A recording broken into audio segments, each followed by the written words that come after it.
My name is Jo Fair and I'm the Career Zone Manager in Student Services. Many students will come and ask us about the best ways of approaching companies that they would like to work for, either for doing a placement or for an actual job.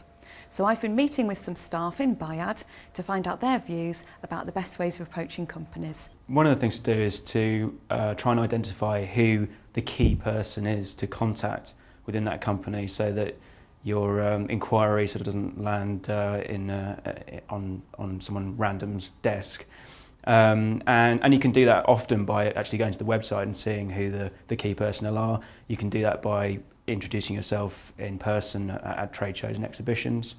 And perhaps putting something in writing, but then following up with a telephone call and generally being as persistent as possible, but also expecting perhaps to offer them something for nothing in terms of perhaps doing some work experience or work placement as a means of getting your foot in the door.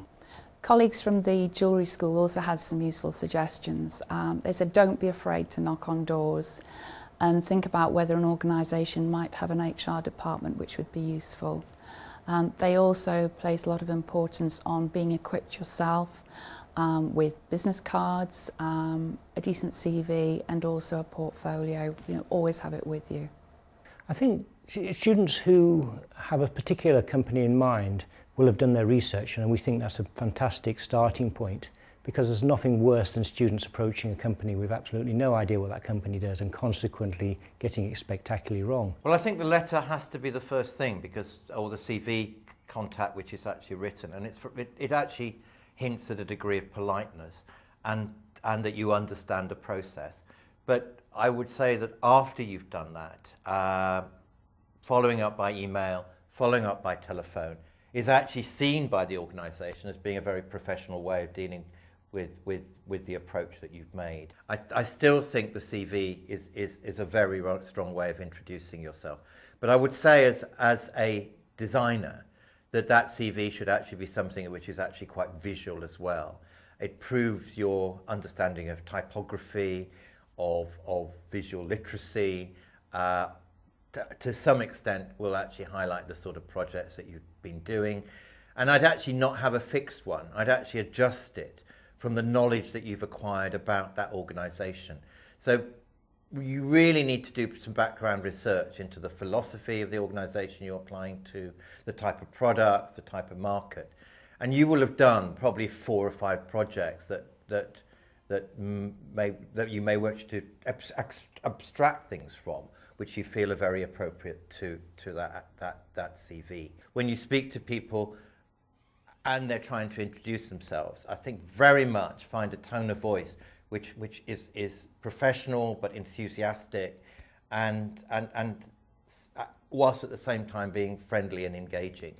I recommend to my students that they possibly consider using old-fashioned techniques like writing a letter, a specific letter, and maybe enclosing a CV and an extra page with nice imagery of their design projects if they're designers. I think that works better than an email, because an email can easily be put in the bin or ignored, whereas something physical lands on your desk and you're more likely to engage with it, even if it's in your lunch break as a potential manager or employer, whatever. Then I would suggest following up with a phone call, probably on a Friday afternoon when they're relaxed and more inclined to be happy to speak to you and give you some time to talk to them. I think they need to capitalise on any relationships they might have. There may be that they've done some work experience in the past and or have contacts with companies and really follow that through, and not to be put off. I think is important. To actually, if it comes down to sort of going down there and knocking on the door with your portfolio, then why not try it? Try to do your research, make sure you use the web, find out about an organisation before you go and see them. Make sure that you understand how their business works, what makes them tick, and try to find out about their clients and that sort of thing.